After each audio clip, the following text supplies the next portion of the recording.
গত ২ সপ্তাহ আগে আমি এই কিটো গ্রিন কফিটা একটা অনলাইন পেজ থেকে অর্ডার করেছিলাম। এই গ্রিন কফির ভিডিওটা মেক করার পর আমি অনেকগুলো কমেন্ট পেয়েছি এবং আপনাদের অনেক সাপোর্ট পেয়েছি, অনেক ভালোবাসা পেয়েছি। তো সেখানে যে প্রশ্নগুলো ছিল সব কিছু মিলিয়ে আমি প্রশ্নগুলোর উত্তর এবং এই কফিটার রিভিউটা আজকে আপনাদের সাথে শেয়ার করব। এখানে অনেক রকম থেকে নিতে পারেন। এরপর আসি এর দাম প্রসঙ্গে। অনেকেই এর দাম জানতে চেয়েছেন, কেননা বিভিন্ন পেজগুলোতে কিন্তু দাম লেখা থাকে না।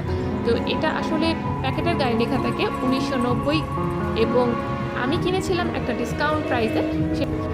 এবার আসি এই কেটো গ্রিন কফিটা আপনি কখন খাবেন এবং কিভাবে খাবেন। তো আমি এই গ্রিন কফিটা 2 বেলা করে খেয়েছি। সকালবেলা ঘুম থেকে উঠে খালি পেটে একবার খেয়েছি এবং রাতে ঘুমানোর আগে একবার খেয়েছি। আর এই গ্রিন কফি বানানোর প্রসেসিং খুবই সহজ। 1 কাপ ফুটন্ত গরম পানিতে 1 চা চামচ গ্রিন কফি মিলিয়ে নিলেই তৈরি হয়ে যায় এই গ্রিন কফিটা। এখানে বাড়তি কোনো চিনি বা মধু বা গুড় কোনো কিছু মেশানোর প্রয়োজন নেই। তবে চিনি বাদে আপনারা চাইলে গুড় বা মধুটা ব্যবহার করতে পারেন, তবে স্বাদের খুব একটা আলাদা হয় না। এবার আসি টেস্টের প্রসঙ্গে। এই গ্রিন কফিটা গরম পানিতে দেওয়ার সাথে সাথেই একটা আয়ুর্বেদিক বা হার্বাল জাতীয় কোনো গন্ধ নাকে এসে লাগে। এই কফিটা খাওয়ার সময় টেস্টটা ঠিক সেরকমই লাগে, আর এ কারণে আমার কাছে খুবই কষ্ট হয়েছে গ্রিন কফিটা খেতে। আমি যে কয়েকদিন খেয়েছি আমাকে খুব কষ্ট করেই এই গন্ধটা উপেক্ষা করে খেতে হয়েছে। গরম পানিতে কফিটা গোলানোর পর আপনি 2 মিনিট কফিটাকে রেস্ট দিবেন, এতে করে নিচে একটা তলানি জমবে।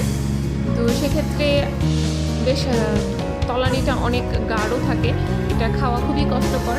আমি আসলে জানিও না যে এটা খেতে হয় কি না। তো প্রথম দিকে আমি 2 একদিন খেয়েছি, আর তারপরে আসলে সেটা আর খেতেও পারিনি।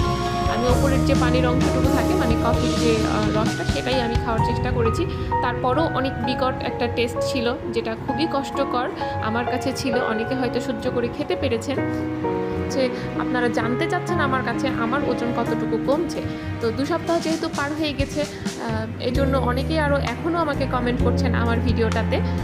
তো সেই প্রশ্নের উত্তরটাই আপনাদেরকে এখন দিব। তার আগে আপনাদের অনেক ধন্যবাদ জানাতে চাই, যারা আমার কিটো গ্রিন কফির যে প্রথম ভিডিওটা ছিল সেটাতে এত পরিমাণে সাপোর্ট দিয়েছেন। আপনাদের এক একটা লাইক আমার জন্য কিন্তু ভীষণ আনন্দের।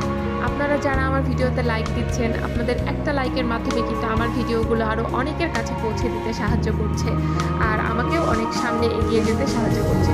সুতরাং আমার ভিডিওগুলো যদি আপনাদের কাছে ভালো লেগে থাকে তো প্লিজ একটা করে লাইক দিয়ে দিবেন, এবং আপনাদের যে কোনো প্রশ্ন বা মূল্যবান মতামত আপনি আমাকে কমেন্টের মাধ্যমে জানাতে পারেন। আমি অবশ্যই সেটা রিপ্লাই দিয়ে দেব। আর আপনি যদি আজকে আমার চ্যানেলে নতুন হয়ে থাকেন তো প্লিজ আমার চ্যানেলটি সাবস্ক্রাইব করে দিবেন, আর আপনি যদি তা অলরেডি করে থাকেন আপনাকে অসংখ্য ধন্যবাদ। এই কিটো গ্রিন কফিটা খেয়ে আমার ওজন কতটুকু কমেছে এখন আপনাদেরকে সেটাই বলবো। সত্য কথা যেটা বলতে, আমি যেদিন থেকে এই কফিটা খাওয়া শুরু করেছি আমি সেদিন থেকে প্রতিদিন ওজন মাপতাম সকালবেলা খালি পেটে এবং তারিখটা উল্লেখ করে রাখতাম। টানা 8 দিন খেয়েছি আমি এই গ্রিন কফিটা, এবং ওজন আমার অপরিবর্তনীয় ছিল। খুব বেশি হলে হাফ কেজি থেকে 1 কেজি পরিমাণ কম বেশি হয়েছে। তো এটা আমার স্বাভাবিক যে খাওয়া দাওয়া থাকে সেটা কম বেশির ওপর ডিপেন্ড করলেও আমার এই 1 কেজি হাফ কেজি অটোমেটিক কমে থাকে বা বেড়ে থাকে। আমরা চাইলেই কিন্তু আমাদের ওজন 5 থেকে 6 কেজি কমিয়ে ফেলতে পারি। এরপরও যদি আপনাদের আর কোনো প্রশ্ন থেকে থাকে অবশ্যই আমাকে কমেন্ট করবেন, আমি কিন্তু রিপ্লাই করে আপনাকে সাথে সাথে উত্তরটি দিয়ে দেব। সবাই খুব ভালো থাকবেন আর আমাদের জন্য দোয়া করবেন। আজকের ভিডিওটা এখানে শেষ করছি। ধন্যবাদ সবাইকে। আসসালামু আলাইকুম।